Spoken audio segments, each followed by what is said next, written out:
Hello YouTube and welcome back to the channel outside the target demographic. Today I'm going to be doing a relatively shorter video on a modification that I've recently learned about with your everyday carry BIC lighter. Let's get started. So there are several reasons that someone would be carrying a BIC lighter as part of an everyday carry kit. One, you're a smoker. Two, you need to have access to fire or be able to start fires. We have a wood burning stove in the house. We have a outdoor wood pile burn pit that we have. Getting rid of leaf disposal. I work with electricity, so I carry a couple of strips of heat shrink with me. I can melt solder to solder back connections together, stuff like that. Now, the biggest concern with a BIC lighter, and the reason why some people will carry a Zippo or a ferro rod or other sources of fire production, is these are cheap by design. So you're going to have a couple of failure points to consider. One, the plastic casing constantly being exposed to a flammable fluid. I imagine that's going to help break down the plastic over time. Physically cracking or breaking, sitting on it, dropping it, something like that. This push button in my everyday carry Altoids video, I have a mod where I put a block underneath the fuel release, and that will prevent the majority of leakage for that. But you have only a finite amount of fuel to be able to get a fire going. And in adverse conditions, especially cold weather is my understanding, butane has to be of a certain temperature itself, the liquid fuel itself, in order to be able to burn. So in the cold is the best time to be starting a fire. And if your lighter has been exposed to the ambient temperatures for long enough, you have a bit of a situation on your hands, one that you don't need at that current time. So the solution that I found is something called hemp wick. And what I've seen, and I haven't done this before, so this will be a firsties between you and I. This was about $6 on Amazon. And basically it is a rope or a string made of hemp. And it's dipped in beeswax, and let's see what else on here. Pretty sure the majority of it's beeswax. There's a couple of other additives, I imagine. I'll put that in there so you can pause the video or do what you... Oh, well, there we go. Ingredients: hemp, twine, and beeswax. Hey, it's almost like it's right there on the tin. So, the idea behind this is, with only a couple seconds of getting it lit, you have a continuous source of flame that has some resistance to wind, but by angling up, and you can't really tell from being topside, or angling it down, you can control the burn rate and the intensity of that flame. Now, as this is new to me and most likely new to you, to extinguish that ember, I went ahead and ran it underwater. Let's test how waterproof this is. Shiny. So that was about 5 seconds to get the wet wick lit. And in the interest of science, I'm going to use my Swiss Army knife, everyone should have one, to cut off the pre-charred portion. While it was wet, it was already charred, which will change the chemical composition of the wick. So let's say I hadn't lit it yet, and we have a brand new section of wick. Stay right there. I wouldn't want you to guys think less of me.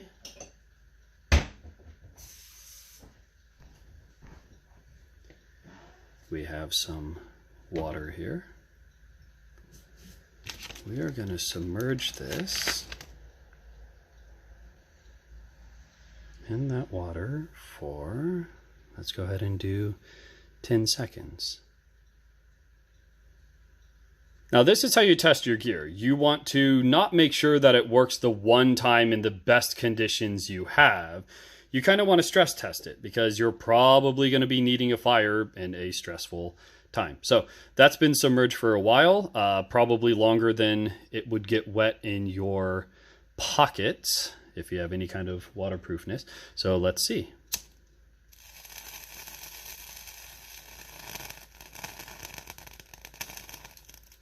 So in less than 10 seconds, we have fire. Yep, here we go. Okay, great. So it turns out a lighter can set things on fire. Who knew? The other benefit to this is you can pull a section. We're looking about, let's see.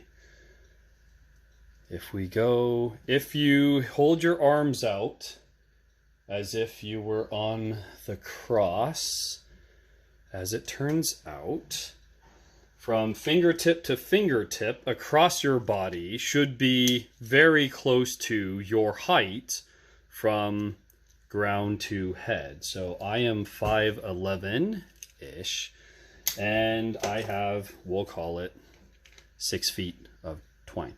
So the benefit here is you can have, how would I want to do this? We're going to do something, cuckoo clock. Everyone should have one.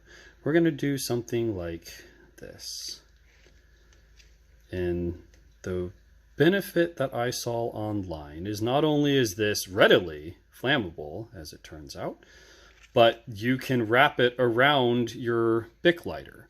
So I now have, that's the grandfather clock, everyone should have one. I now have 6 feet of wick on me that I can light, and it will continue to burn. But I also have a way to protect the plastic shell of the BIC lighter. So any kind of dropping or impact or something like that is going to first be absorbed by the wick before it gets transferred to the plastic chassis. And we're solving another problem here.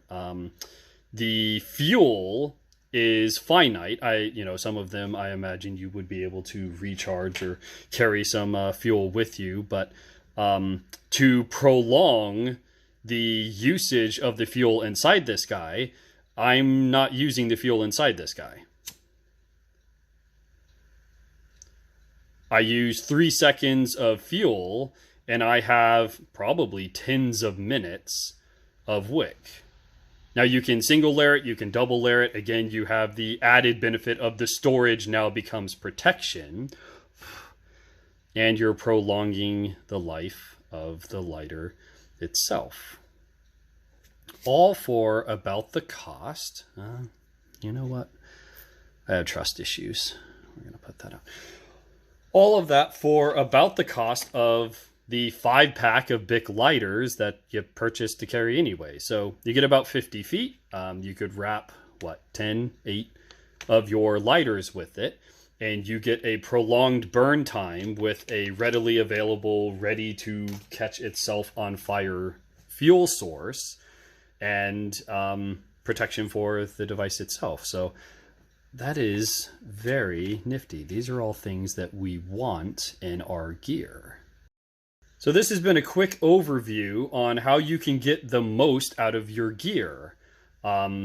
This is something that I'm trying to do with the channel, is challenge myself not only in what I use, but what other people use, why they use it, if it's of benefit to me, and if it's of benefit to you. So if you have any questions, comments, concerns, as always, go ahead and leave those in the comments section below. Have any of you guys heard of this before? Do any of you guys see this as something that you would roll into your kit? Again, leave that in the comments section below. So this has been Outside the Target Demographic. I appreciate you guys stopping by, and as always, I will catch you in the next video.